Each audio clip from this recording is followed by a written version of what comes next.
సంవత్సరాల తరబడి ఎన్ని మందులు వాడినా మీ మోకాల నొప్పులు తగ్గట్లేదా? ప్రాణ పెయిన్ క్లినిక్ లో అత్యాధునిక చికిత్స. ప్రస్తుతం మనతో పాటు ఉన్నారు ప్లానిటరీ సొసైటీ ఇండియా డైరెక్టర్, అలాగే ప్రముఖ ఖగోళ పరిశోధకులు రఘునందన్ గారు. ఒకసారి ఆయనతో మాట్లాడదాం. ఆస్ట్రాయిడ్స్ గురించి మనకున్న కొన్ని డౌట్స్ ని క్లారిఫై చేసుకుందాం. నమస్తే అండి. నమస్తే అండి.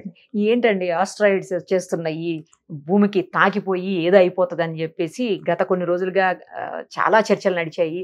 నిన్నైతే ఏదో వచ్చేస్తుంది, అసలు అయిపోయింది, ఇక ప్రపంచం క్లోజ్ అని చెప్పేసి కూడా మాట్లాడారు. ఇలాంటి గ్రహ శకలాలు అనేవి చాలాసార్లు వస్తూ ఉంటాయి, పోతూ ఉంటాయి, మనందరికీ తెలిసిందే. అంత ప్రమాదకరమైన గ్రహ శకలాలు ఉంటాయా? ఎందుకంటే గతంలో కూడా డైనోసార్స్ నశించిపోవడానికి కూడా గ్రహ శకలం ఈ ఆస్ట్రాయిడే కారణమని మనకు తెలుసు. అవునండి. సో అలా నిజంగా జరుగుతుంది? ఒకవేళ జరిగితే ఎప్పటికి జరగవచ్చు ప్రపంచం అంతం? ఫస్ట్ ఆఫ్ ఆల్, మన సౌర కుటుంబంలో ఏముంది అని ఎవరైనా అడిగితే ఒక సూర్యుడు, గ్రహాలు, అదేవిధంగా మీకు తోకచుక్కలు ఇవన్నీ ఉన్నాయని తెలుసు. అవన్నీ ఉంటాయి. అయితే మనకి అంగారక గ్రహానికి గురుగ్రహానికి మధ్య మీకు ఆస్ట్రాయిడ్ బెల్ట్ అని ఉంటుందండి. సో గ్రహ శకలాలు అనేవి అన్ని అక్కడే ఉంటాయి అన్నమాట. అవి ఒక చిన్న స్పెక్ నుంచి పెద్ద పెద్ద కొండలుగా ఎన్నో కిలోమీటర్ల విస్తీర్ణంలో ఉంటాయి. సో అక్కడే ఉండి అవి తిరుగుతుంటాయి. కొన్నిసార్లు ఏం జరుగుతుందంటే అవి సూర్యుడు చుట్టూ తిరిగే క్రమంలో రావడము, అంటే రకరకాల కారణాల వల్ల జరుగుతుంది. అలా సూర్యుడు చుట్టూ తిరిగే క్రమంలో ఏమవుతుందంటే ఒకనొక సమయంలో భూమి దగ్గర నుంచి కూడా వెళ్తాయి. So this is what about asteroids. So ఇలా శాస్త్రవేత్తలు చాలా వరకు గ్రహ శకలాలు, వాటి ఒక ఆర్బిట్స్ ఇవన్నీ వేస్తూ ఉన్నారు. అయితే నిన్న ఏం జరిగింది అంటే, అలా స్వాభావికంగా వస్తున్న గ్రహ శకలాలు నుంచి ఒకటి రెండింటిని తీసుకొని, అంటే నాసా వాళ్ళు ఎక్కువ దీని మీద పరిశోధన చేస్తారండి. వాటి మీద ఎప్పటికప్పుడు డేటా అప్డేట్ చేస్తుంటారు. వారేమో ప్రత్యేకమైన ప్రకటన ఇచ్చి ఏమీ చెప్పే పరిస్థితి ఉండదు. అది ప్రమాదకరం అయితేనే వారు చెప్పే పరిస్థితి ఉంటుంది. కానీ ఇప్పుడు మనం ఈ మధ్యకాలంలో మనం చూస్తున్నాం ఏంటంటే, సోషల్ మీడియాలో ఇస్రో చైర్మన్ గారు చెప్పారని, నాసా వారు చెప్పారని, నాసా వారు ప్రకటించారని ఒక మసిబూసి మారకాయ చేసే ప్రయత్నం చేస్తూ ఉన్నారండి. సో నిన్నైతే ఏం చేశారు, ఒక అడుగు ముందు వేసేసేసి రాత్రి 8 గంటల నుంచి, అంటే 15 సెప్టెంబర్ నాడు రాత్రి 8 నుంచి 10 గంటల లోపల మొత్తం గ్రహశకలం ఏమాత్రం అలా వెళ్తున్నది, కానీ ఏమాత్రం దారి తప్పితే అది వచ్చి తాకుతుంది, అంతమైపోతుందని చెప్పారు. సో మనం నిన్న 15వ తారీఖు అయిపోయింది. సో అయితే ఇందులో దీని వివరాల్లోకి వస్తే, యాక్చువల్గా గ్రహశకలాలు అనేవి వస్తుంటాయి వెళ్తుంటాయని చెప్పాము. సో దగ్గర అంటే వీళ్ళు ఏం చేస్తున్నారంటే అదేదో పక్క నుంచి వెళ్తుంది అన్నట్టుగా చెప్తారు, కానీ వాస్తవానికి అది చాలా దూరం అని చెప్పుకోవాలి. అంతకుముందు కూడా మనం చెప్పాల్సింది ఏంటంటే, ఇప్పుడు ఈ నిన్న పేరు ఏదైతే గ్రహశకలం తీసుకున్నారో దాని పేరు 2024 ON. ఓకే. సో మొట్టమొదటిగా అది ప్రింట్ మీడియాలో ఆర్టికల్స్ వచ్చాయండి. అక్కడ ఎక్స్ట్రా వెస్టర్న్ మీడియాలో వచ్చిన తర్వాత ఇండియాలో తీసుకున్నారు. వాళ్ళు ఏం చేశారు అంటే దాన్ని వెరిఫై చేయలేదు. అది 15 సెప్టెంబర్ నాడు వస్తుంది అని చెప్పేసి దగ్గర నుంచి వెళ్తుందని చెప్పి రాశారు. కానీ వాస్తవానికి అది 15 సెప్టెంబర్ కాదు, 17 సెప్టెంబర్. చూడండి, అక్కడనే లోపం ఉంది. రెండోది, అది దగ్గరగా 10 లక్షల కిలోమీటర్ దూరం నుంచి వెళ్తుంది అనమాట. 10 లక్షల కిలోమీటర్. అఫ్ కోర్స్ గంటకి ఒక 36,000 కిలోమీటర్ల వేగం, సుమారుగా గంటకి 36,000 కిలోమీటర్ల వేగంతో అది వెళ్తుంది. సో ఇది దాని యొక్క వివరణ అండి. దాని ఏ యాంగిల్లో చూసినా కూడా అది మన భూమి వైపు దూసుకు రావట్లేదు. అసలు ఒకవేళ వచ్చినా కూడా మనం ఏదైనా అనుకుంటే దాని డైరెక్షన్ చేంజ్ చేయటం కానీ, లేదంటే బ్లాస్ట్ చేయటం కానీ చేయొచ్చా? గ్రహ శకలాలకి వల్ల డైనోసార్సే అంతరించిపోయినప్పుడు మన పరిస్థితి ఏమిటి అంటే, వాటికి సైన్స్ లేదు, మన దగ్గర సైన్స్ ఉంది. అంటే దీని మీద సొల్యూషన్స్ ఉన్నాయండి, ఆలోచిస్తున్నారు. ఒకవేళ గ్రహ శకలాలు కనుక నిజంగా ప్రమాదకరంగా డైనోసార్స్ ని అంతరించిన గ్రహశకలం, ఆ సైజులో ఉన్న గ్రహశకలం, అంటే సుమారుగా ఒక 10 కిలోమీటర్ల సైజులో ఉన్న గ్రహశకలం కనుక ఉంటే వాటిని ఎలా మనము దారి మరలించాలి, ఎలా అధిగమించాలి అనేది దాని మీద డిస్కషన్ జరుగుతున్నాయండి. సో ఇప్పుడు చేయగలుగుతాం, డెఫినెట్లీ చేయగలుగుతాం. దాని మీద విశ్వవ్యాప్తంగా పరిశోధన జరుగుతున్నది, దాని మీద టెక్నాలజీస్ ఉన్నాయి. పెద్ద ఆస్ట్రాయిడ్ అంటే ఎంత ఉంటుందండి? ఇప్పుడు అసలు ఆస్ట్రాయిడ్ అంటేనే దాన్ని ఆస్ట్రాయిడ్ అనే బదులు స్పేస్ రాక్ అంటే బెటర్ అండి. స్పేస్ రాక్ అంటే రాక్ అంటే అందరికి తెలుసు కదా, చిన్న మనకి రాయి అంటే ఇంత చిన్నది తెలుసు, కొండ అంటే ఇంత తెలుసు. సో ఇప్పుడు నిన్న మనం మాట్లాడుకుంటున్న ఈ యొక్క కొండ ఏదైతే ఉందో, ఈ రాయి ఏదైతే ఉందో, అది సుమారుగా మీకు ఒక 1/2 కిలోమీటర్ అని చెప్పుకోవచ్చు అండి. 0.25 దాని విస్తీర్ణం మొత్తం మీరు చూసుకుంటే. సో అంత పెద్దగా ఉండడం అనేది ఒక పెద్ద వార్త. సో దానికన్నా చాలా పెద్దగా ఉంటాయి, వస్తుంటాయి, వెళ్తూ ఉంటాయండి. సో అది వస్తుంది, తాకుతుంది అని చెప్పడం ఒకటేమో. 17 తారీఖు ఉంటే 15 తారీఖు నాడే దాని ఒక న్యూస్ ని క్రియేట్ చేసి వెరిఫై చేసుకోకుండా, దీనికి తోడేమైందంటేనండి, అసలైతే 17th నాడు. అయితే నిన్న ఏం జరిగింది, దగ్గర 5 ఆస్ట్రాయిడ్స్ వచ్చాయి.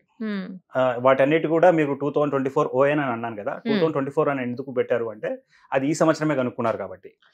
ఈ సంవత్సరం ఒక వారం క్రితం కనుక్కున్నారు, లేదంటే 2 నెలల క్రితం కనుక్కున్నారు. విచిత్రం Okay. ఏంటంటే ఆ గ్రహ శకలం గతంలో కూడా ఎన్నోసార్లు మన భూమి దగ్గరికి వచ్చి వెళ్ళింది. అంటే గతంలో ఆ డేట్స్ కూడా మనం తీయొచ్చండి. నెక్స్ట్ కూడా ఎప్పుడు వస్తుందని తీయొచ్చు. సో ఇలా మనం చూస్తే ఇట్లా చాలా గ్రహ శకలాలు ఉన్నాయి, వస్తుంటాయి, వెళ్తుంటాయి.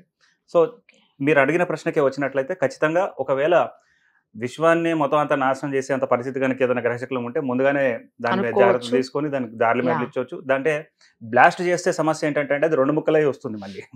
ఓహో. సో వారు ఏం చేసే ఒక ఆలోచన ఉందంటే దాంట్లో గ్రావిటీ ట్రాక్టర్ అనేది ఒకటి సిస్టమ్ ఉంటుంది. అందులో ఏం చేస్తారంటే ఒక చిన్న ప్రోబ్ తీసుకెళ్లి ఆ గ్రహశకలం మీద దూరం ఉన్నప్పుడే పెడతారు, Okay. దింపుతారు. అదేం చేస్తుందంటే మెల్లమెల్లగా దాన్ని పుష్ ఇస్తుంది. ఆహాహా. పుష్ చేయడం వల్ల ఏమవుతుంది అంటే ఫర్ ఎగ్జాంపుల్ ఇది భూమి ఇటువైపు వస్తుంది ఆ, అనుకోండి. ఆ, ఇక్కడ నుంచి తీసుకెళ్లి దాని మీద ఒక గ్రావిటీ ట్రాక్టర్ మనం పెట్టాం. ఆ. ఆ గ్రావిటీ ట్రాక్టర్ ఏం చేస్తుందంటే మెల్లమెల్లగా దాన్ని మళ్ళిస్తుంది. కొంచెం జరుపుతూ ఉంటుంది అవతలకి. సో అప్పుడు Okay. ఏమవుతుంది, ఇది ఇట్లా వెళ్ళిపోతుంది అనమాట. ఆహా. సో అలా ఒక సొల్యూషన్. భూమిని టచ్ చేయదు ఇక. భూమి టచ్ కాదు. Okay. రెండోది క్లియర్గా మాట్లాడుకోవాలంటేనండి గ్రహశకలాలు ముందుగా కనుక్కోగలిగితే దాన్ని ఆపగలుగుతాం. కనుక్కోకపోతేనే వస్తుంది సమస్య. ముందుగానే పసిగట్టి మనం కనుక కనుక్కోకపోతే సో దాని మీద ఎక్కువ పెద్ద ఎత్తున పరిశోధన జరగాలి. సరే ఒకవేళ వచ్చిందే అనుకుందామండి. ఒకవేళ ఒక గ్రహశకలం వచ్చింది, ఫస్ట్ ఆఫ్ ఆల్ ఏమవుతుంది అంటే భూమి వాతావరణంలో వచ్చిన తర్వాత చాలా వరకు మండిపోతుంది. ఎందుకంటే అది రాపిడికి అది చాలా వేగంతో వస్తుంది. భూమికి వాతావరణం ఉంది, మనకు ఒక ప్రొటెక్షన్ బ్లాంకెట్ ఇచ్చింది మన ఎర్త్. ఓకే. సో వస్తున్నప్పుడు ఆ రాపిడికి మండి చాలా వరకు విచ్ఛిన్నమయ్యే పరిస్థితి ఉంటుంది. ఓకే. ఓకే. అంటే అది 10 కిలోమీటర్లు ఉన్నా 8 కిలోమీటర్లు ఉన్నా ఎంత సైజు ఉన్నా ఎంత సైజులో ఉన్నా కూడా తగ్గిపోతుంది. అంటే అది కూడా డిపెండ్స్ ఆన్ ద మేకప్. అంటే ఒకవేళ ఎక్కువ స్టోనీ మెటీరియల్ ఉందనుకోండి దాంట్లో, ఎందుకంటే రకరకాల ఖనిజాలతో తయారైన గ్రహశకలం ఉంటుంది. ఓకే. సో చాలా అన్ని వరకు గ్రహ శకలాలు ఒకేలా ఉండవు. అంటే అది కూడా Fine, అంటే అర్థం. గ్రహ శకలం ఎందుకు అన్నామంటే ఇప్పుడు మన భూమి ఒక గ్రహం ఉంది. మ్మ్. ఆ శకలాలు గ్రహాలు కాలేకుండా మీరు అంటే మనకి సౌరకుటం ఏర్పడినప్పుడు ముందు సూర్యుడు ఏర్పడింది, తర్వాత గ్రహాలు ఏర్పడ్డాయి. గ్రహాలు ఏర్పడిన తర్వాత మిగిలిపోయిన ఈ శకలాలే గ్రహ శకలాలు. Right right. ఇంకా కొద్ది మెటీరియల్ ఏమో మనకి సౌరకుటుంబం ఎడ్జ్ లో వెళ్ళి ఆ పార్టికల్స్ అన్ని ఒకటికొకటి అటాచ్ అయ్యి మీకు తోకచుక్కలుగా అవుతాయి, అంటే కామెట్స్ అంటారు. అవి కూడా అప్పుడప్పుడు అది ఇంకా ఊట్ క్లౌడ్ లో కూడా ఉంటుంది. ఇలా మొత్తానికైతే గ్రహ శకలాలు ఇలా ఉన్నాయండి. సరే ఇప్పుడు మనము డిస్కస్ చేస్తుంది ఏంటంటే ఒకవేళ వచ్చింది అనుకోండి, ఎందుకంటే ఈ డిస్కషన్ చూస్తున్న చాలా మంది పిల్లలు నిన్న చూసామండి అడుగుతా ఉన్నారు, అవును. సార్ ఏం జరుగుతుంది, వస్తుందట అవును. ఇదేంట ఇంతకీ మళ్ళీ రేపు అంటున్నారు, అదో భయం మళ్ళా పడుతుంది రేపు ఇప్పుడు. 17th.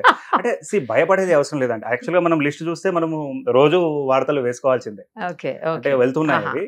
సో రేపు వచ్చినా కూడా ఏం కాదు అయితే. ఏం కాదండి. అంటే మీకు ఒకటి ఏం చెప్పొచ్చు అంటే అండి, విశ్వ వినాశనమే లేదంటే పెద్ద ఎత్తున మనకి ఇబ్బంది పెట్టే గ్రహ శకలాలు ఏమైనా ఉన్నాయా అని అనుకుంటే నెక్స్ట్ 50 years వరకు లేదు అని చెప్పుకోవచ్చు.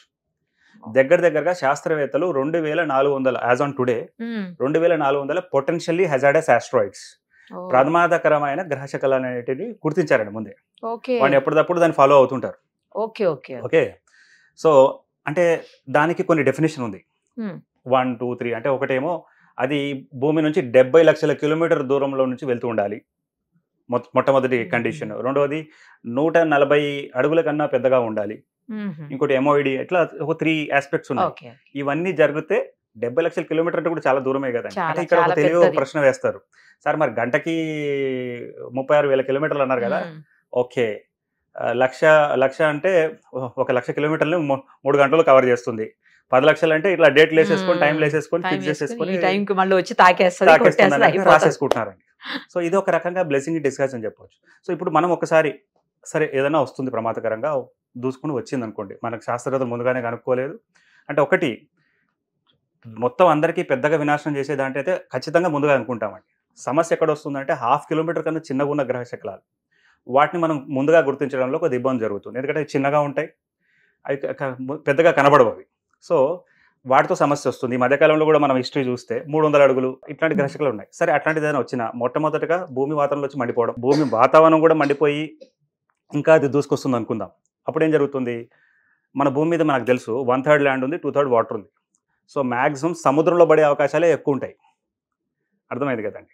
సో ఇన్ని రకాలుగా మనం చూసుకున్నట్లయితే గ్రహశకలం వల్ల పెద్దగా నష్టం అయితే లేదు.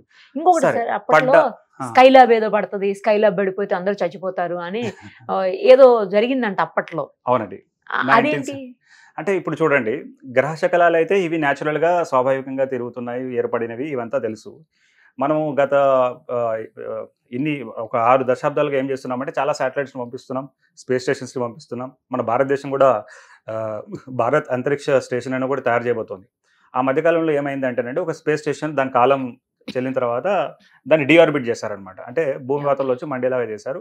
సో అప్పట్లో అందరూ ఏం చేశారంటే నిన్న జరిగినట్టుగానే మాకు ముందు చెప్పుంటే బాగుండేది కదా, మొన్నే రీఛార్జ్ చేయించుకున్నాము, ఇది 8 గంటల నుంచి 10 గంటలకు పోతుందట, మరి మేమంతా మా ఫ్రెండ్స్ అందరికి గుడ్ బై చెప్పుకునే వాళ్ళం కదా అనేది మనం ఇంటర్నెట్ లో చూస్తే చాలా జోక్స్. ఇంకా విక్రమాదిత్య మూవీ నుంచి కూడా కొన్ని ఎప్పుడు వస్తుంది రా 9 అయిపోయింది ఇంకా రాలేదేంటి అనే కొన్ని వీడియోస్ ఒక రకంగా చాలా సంతోషం కలిగిస్తున్నది. సో ఒకటి పాయింట్ ఏంటంటే అండి, సో మొత్తానికి సముద్రంలోనే పడతాయి, ముందుగానే పసిగట్టవచ్చు, కనుక్కోవచ్చు వాటి గురించి. అయితే మీరు స్కైలాబ్ అనే దానికంటే కూడా మనం ఏం చేయాలంటే, సార్ మరి అంత ఈజీగా తీసుకొచ్చి ఎందుకు ఇంత డిస్కషన్ అంటే 1908లో అంటే డైనోసార్స్ అంటే చాలా కాలం క్రితం, 1908లో ఏం జరిగింది అంటే 30th జూన్, ఇది చాలా స్పెషల్ డే అనమాట అండి. దీన్ని యునైటెడ్ నేషన్స్ ప్రతి సంవత్సరం international asteroid day, United nations asteroid day కూడా సెలబ్రేట్ చేస్తారు. అవును, ఎవ్రీ ఇయర్ చేస్తారు. అయితే అదే మనకి యాక్చువల్గా ఈ డిస్కషన్ మూలం కూడా అని చెప్పుకోవచ్చు ఒక రకంగా చెప్పాలంటే. అయితే ఏం జరిగింది 1908లో ఏం జరిగింది అంటే ఆ రోజు పడింది కాబట్టి అందుకు చేస్తున్నారు జూన్ 30 దాన్ని. ఎందుకంటే ఈ గ్రహ శకలాల మీద విశ్వవ్యాప్తంగా అవగాహన ఉండాలండి. ఇప్పుడు సమస్య ఏంటంటే నిజంగా వస్తే ఏ దేశం ఆపాలి దాన్ని, ఎవరు ఖర్చు పెట్టాలి డబ్బులు? ఇప్పుడు మీరు అంటున్నారు చేద్దామని చెప్పి, అది ఇండియా వైపు వస్తుంది కాబట్టి ఇండియా వాళ్ళే ఆలోచించాలా, లేకపోతే అమెరికా చేస్తే అమెరికా చేయాలా? ఇట్లాంటివన్నీ ఒక అంటే ఇప్పుడు మెల్లమెల్లంగా అండర్స్టాండింగ్ వస్తుందండి. అంటే నేను 20 years నుంచి చూస్తున్న పరిస్థితుల్లో ఇప్పుడు ఈ మధ్యకాలంలో కొన్ని సంఘటనలు జరిగాయి. సో ముందు ఒకసారి మనం 1908 ఒకసారి కనుక్కొని will come to the recent thing. So 1908లో ఏమైందంటే ఇలానే ఒక గ్రహశకలం వచ్చింది. అది భూమి వాతావరణం దాటుకొని వచ్చింది. అండ్ అది ఆ సైబీరియాలో టుంగుస్కాన్ ఉంటుందండి, ఫారెస్ట్ ఉంటుంది. ఆ ఫారెస్ట్ మీద పైన పేలిపోయింది అంతే, తాకను కూడా దాకలేదు. దాని ప్రభావంతో ఆల్మోస్ట్ ఢిల్లీ అంత సైజులో ఉన్న ఏరియా అంతా కూడా నిమిషాల్లో మటమాయం అయిపోయింది. ఈ రోజు కూడా మీరు వెళ్తే అక్కడ ఉన్న చెట్లన్నీ కూడా సగం కట్ అయినట్టుగా మీకు కనపడతాయి, స్టిల్ ఇప్పుడు కూడా కనిపిస్తాయి దాని ఆనవాళ్ళు. అయితే ఇలా మన భూమి మీద మీకు అంటే ఎప్పుడైనా గ్రహశకలం దాకినప్పుడు ఏమవుతుందంటే మనకి అగాధాలు ఏర్పడతాయి, గుంతల్లా కనిపిస్తాయి. గుంతలు అంటే చిన్న చిన్నవి కాదు, 2 kilometer సైజ్ ఏర్పడి అట్లాంటివి ఒక 200 అగాధాలు కూడా శాస్త్రవేత్తలు గుర్తించారు. ఓకే, సో 1908లో ఇలా జరిగిందండి. సో అప్పటి నుంచి ఇక దాన్ని ఏంటంటే అంటే రీసెంట్ టైంలో ఎప్పుడు జరిగింది అంటే 1908. సో ఆ ఒక గ్రహశకలం నాకు గుర్తున్నంత వరకు అది ఒక 300 meters, అంటే మరీ పెద్దదేమి కాదు, చిన్న గ్రహశకలమే, బట్ అంత విధ్వంసం జరిగింది. సో ఇప్పుడు మన ప్రేక్షకులకు ఏం చెప్పొచ్చు అంటే, పెద్దగా ఉంటే ముందే అనుకుంటాం, చిన్నగా ఏదన్నా వచ్చిందంటే కనుక ఒక చిన్న ఏరియాలో ప్రభావం ఉంటుంది. సో దాన్ని కూడా ఎలా అధిగమించాలనేది శాస్త్రవేత్తలు ఆలోచిస్తున్నారు. So that is the clarity we have to give అండి. సో 1908 పక్కకు పెడితే ఈ మధ్యకాలంలో ఏమైనా జరిగిందా అంటే తర్వాత మళ్ళీ 2013 ఫిబ్రవరిలో ఏం జరిగిందంటే, మేము మా ప్లానటరీ సొసైటీ ఇండియా తరఫు నుంచి ఒక గ్రహశకలం చాలా దగ్గరగా వెళ్తుంది. దాని పేరు DA14 అని చెప్పేసి ఉంటుంది, 2013 DA14 దాని పేరు. దగ్గర నుంచి వెళ్తుంది. సో ప్రజల్లో అసలు ఎవరు పట్టించుకుంటారు ఏంటి అని చెప్పేసి మేము ఏం చేసామంటే ఒక ప్రెస్ మీటే పెట్టాం. ప్రెస్ మీట్ పెట్టి ఇట్లా వెళ్తుంది అని చెప్పి చెప్పడం జరిగిందండి. అయితే ఏం జరిగిందంటే ఆల్మోస్ట్ ఆ రోజు ఒక 5 టీవీ ఛానల్స్లో వెళ్ళి వాటి మీద అవగాహన తీసుకొచ్చి నేను మా విద్యార్థులు, ఎందుకంటే చాలా మంది శాస్త్రవేత్తలు ముందుకు రాలేదు, ఎందుకు లేండి మనకు ఎందుకు ఇబ్బంది అని అనుకున్నారు. సో రాలేదు, మా స్టూడెంట్స్ మేము వెళ్ళాం. అయితే ఏం జరిగిందంటే అదే రోజున రాత్రే ఇంకో గ్రహశకలం వచ్చింది. అది రష్యాలో చెలియాబింగ్స్ అని, మీరు మన ప్రేక్షకులు ఒకవేళ టైప్ చేస్తే చెలియాబింగ్స్ 2013 ఫిబ్రవరి అని మీరు కొట్టండి, ఇంకో గ్రహశకలం వచ్చింది. అది రష్యాలో పడింది. వేలాది ప్రాపర్టీస్ డ్యామేజ్ అయింది, జనారణ్యం ఎక్కువ లేని ప్లేస్లో అది పడడం జరిగిందండి. సో అది that was a recent thing. అయితే ఆ సంఘటన జరిగింది ఎక్కడ? రష్యాలో.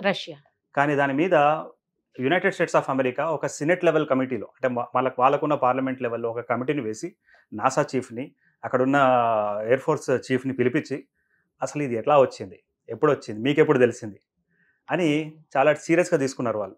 సో వారు కూడా చెప్పారు, అవును సార్ ఇట్లా అంటే శాస్త్రవేత్తలు కూడా తెలియకుండా వచ్చే అవకాశాలు ఉన్నాయి. అంటే ఇది ఏం చేసిందంటే ఈ సంఘటన ఏం చేసింది అంటే దీని మీద ఎక్కువ పరిశోధన చేయాలి, ముందుగానే శాస్త్రవేత్తలు కనుక్కోవాలి అనేది ఇక్కడ క్లారిటీ వచ్చిందండి. సో ఇది రీసెంట్ ఈవెంట్. సార్ మరి మన రాష్ట్రంలో కూడా తీసుకుంటే ఆ మధ్య మనకు తెలుసు, మన దివంగత నేత రాజశేఖర రెడ్డి గారు చనిపోయారు. ఆయన చనిపోయిన ఒక సంవత్సరం తర్వాత ఏమైంది అంటే ఒకరోజు ఇలానే సడన్గా ఒక గ్రహశకలం మనకి ఈ నల్లమల్ల అడవుల్లో వచ్చి పడిందండి. ఓకే, సో పడిన తర్వాత ఆ రోజు ఏమైందంటే మన రిపోర్టర్స్ అందరూ కూడా అది ఆలగడ్డ దాకా దానికి సౌండ్ వినిపించింది. ఫస్ట్ ఏమనుకున్నారంటే మళ్ళీ ఇంకెవరైనా చనిపోయారా అని ముందు ఏటీసీని కాంటాక్ట్ చేశారు. ఏటీసీ వాళ్ళన్నారు అట్లా ఏమి లేదండి, క్రాష్ అని లేదన్నారు. రెండో తర్వాత ఏమైందంటే బహుశా నెక్సలైట్స్కి సంబంధించిన ఏమన్నా బ్లాస్ట్ ఇది వాళ్ళవి డంప్ ఉంటుంది కదా, అదేమైనా పేలిపోయాయేమో అని అనుకున్నారు. ఫైనల్గా దాన్ని ఫాలో అవుతా ఉన్నాం. సో అది ఆ లొకేషన్ ఎక్కడ పడిందో చూసుకొని మన రిపోర్టర్స్ కొంతమంది అక్కడికి వెళ్ళడం జరిగింది. వెళ్ళిన తర్వాత అక్కడ ఒక గుంత ఆ గ్రహశకలానికి సంబంధించిన అవి దొరకడం జరిగింది. సో ఇలా గ్రహశకలాలతో మనకి సహవాసం తప్పదండి, ఉంటూనే ఉంటుంది. అయితే డైనాసర్స్కి వాడికి అవగాహన లేదు, వారికి సైన్స్ లేదు, టెక్నాలజీ లేదు. సో ఈ రోజు నేను చెప్పే ప్రయత్నం ఏం చేస్తున్నానంటే, గ్రహశకలాలు ఇప్పుడు చాలా ఎక్కువ పరిశోధన చేస్తూ ఉన్నారు, ఎక్కువ ఇన్ఫర్మేషన్ వస్తున్నది. ఆ ఇన్ఫర్మేషన్ నాసా వాళ్ళు ఎప్పటికప్పుడు వాళ్ళ వెబ్సైట్లో పెడుతున్నారండి. నిన్న కూడా ఒకటి వార్త వచ్చింది, ఇవాళ పొద్దున్న చూసాను అనుకుంటా వార్త. ఫిలిప్పైన్స్లో మొన్న సడన్గా కొన్ని గంటల ముందు డిస్కవర్ చేశారు ఆ గ్రహశకలము. చిన్న గ్రహశకలమే భూమాతంలో వచ్చి ఫిలిప్పైన్స్లో పడింది. ఇలా ఎప్పటికప్పుడు నాసా అప్డేట్ చేస్తుంటే ఇక్కడ కొంతమంది పని కట్టుకొని వాళ్ళ ఛానల్స్కి వ్యూ పెంచుకోవడానికి, వాళ్ళ అకౌంట్స్కి వ్యూ పెంచుకోవడానికి, టీఆర్పీలు పెంచుకోవడానికి. ఈవెన్ ఎంత బాధాకరం అంటేనండి, ఫస్ట్ న్యూస్ పేపర్స్లో వచ్చింది, చాలా ప్రామినెంట్ టీవీ ఛానల్స్ అయిన వాళ్ళు కూడా ఇక అయితే ఒకటి గ్రహశకలాలు ఉంటాయనే విషయం మనకు తెలుసు, అవి అప్పుడప్పుడు భూమి దగ్గర నుంచి వెళ్తాయని తెలుసు, దగ్గర అంటే మరీ దగ్గర ఏమి కాదనేది కూడా మనకు క్లియర్గా తెలుసు. తెలిసిన తర్వాత వీళ్ళు ఏం చేస్తున్నారంటే వాటిని మొన్న ఈ ఇస్రో చైర్మన్ ఇచ్చిన స్టేట్మెంట్ని రెండు కలిపేసేసేసి 2012లో యుగాంతం ఉంది కదా దానికి జోడించారు. ఒక అడుగు ముందే వేసేసేసి దానికి యుగాంతమే అన్ని మిక్స్ చేసేసి, అంటే దీన్ని మసిబూసి మారడికాయ చేసి ఏదో జరగబోతుందని ప్రజల్ని భయాందోళనకు గురి చేస్తూ ఉన్నారు. మన ఈ TV channel, Suman TV channel ప్రేక్షకుల వీరు ఇట్లాంటి నెక్స్ట్ టైం ఎప్పుడైనా చూసినప్పుడు దాన్ని క్రాస్ చెక్ చేసుకోవాలి. అంటే ఇది ఏమవుతుందంటేనంటే, నేను చెప్పేది నానా పులి సంగతి జరుగుతుంది. అంటే రియల్గా వచ్చినప్పుడు ఎవరు పట్టించుకోకుండా ఈ చిన్న వాటిని ముందుగానే క్లారిటీ ఉన్న దాని మీద చేస్తూ ఉంది. సో మొత్తానికి గ్రహశకలాల వల్ల అంటే ఇప్పుడు 17 తారీఖు నాడు, యాక్చువల్గా 15 తారీఖు నాడు వస్తుందని ఏదైతే వార్తలు వచ్చిందో అది 17 తారీఖు నాడు వస్తుంది. అండ్ అట్లా ఇంకా మనం చూస్తే ఈ 2 నెలల్లో చాలా గ్రహశకలాలు ఉన్నాయి దగ్గర నుంచి వెళ్ళేటివి. సో వాటి గురించి క్లియర్ కట్గా ఉంది. అంటే 10 లక్షల కిలోమీటర్లు అంటే కొద్దిగా కన్ఫ్యూజన్ అవుతుంది. ఎంత దూరం అని చెప్పాలంటేనండి, ఇప్పుడు భూమికి చంద్రుడికి 3,84,000 కిలోమీటర్ దూరం ఉంది. దాన్ని 1 LD అంటారు. ఓకే, అంటే ఇది ఏదైతే 17th నాడు గ్రహశకలం రాబోతుందో అది 2.6 LD. అంటే భూమికి చంద్రుడికి మధ్య ఎంత దూరం ఉందో దానికన్నా 3 రెట్లు దూరం నుంచి చాలా దూరం ఉంది, అసలు టెన్షనే లేదు. సో దాన్ని మసిపూసి మారకాయ చేసి ఏదో అయిపోతుంది, యుగాంతం అయిపోతుంది, ఇంకా అంతా కథమేనా అన్నట్టుగా చేయడం, దానికి మీమ్స్ రావడం ఇంత జరుగుతూ ఉంది. సో డెఫినెట్గా దీని మీద మాత్రం పరిశోధన జరగాల్సిందేనండి. ఇదే కాదు, మన క్లైమేట్ చేంజ్ ఇట్లా మనకు తెలియని చాలా మనకి ఉన్నాయి. సో వీటన్నిటి నుంచి కూడా మనకి సైన్సే కాపాడే అవకాశం ఖచ్చితంగా ఉంటుంది. థ్యాంక్ యూ సో మచ్, క్లియర్గా చెప్పినందుకు. Thank you. సుమన్ టీవీలో మీ పర్సనల్ అండ్ బిజినెస్ ప్రమోషన్స్ కోసం కింది నెంబర్కి కాంటాక్ట్ చేయండి.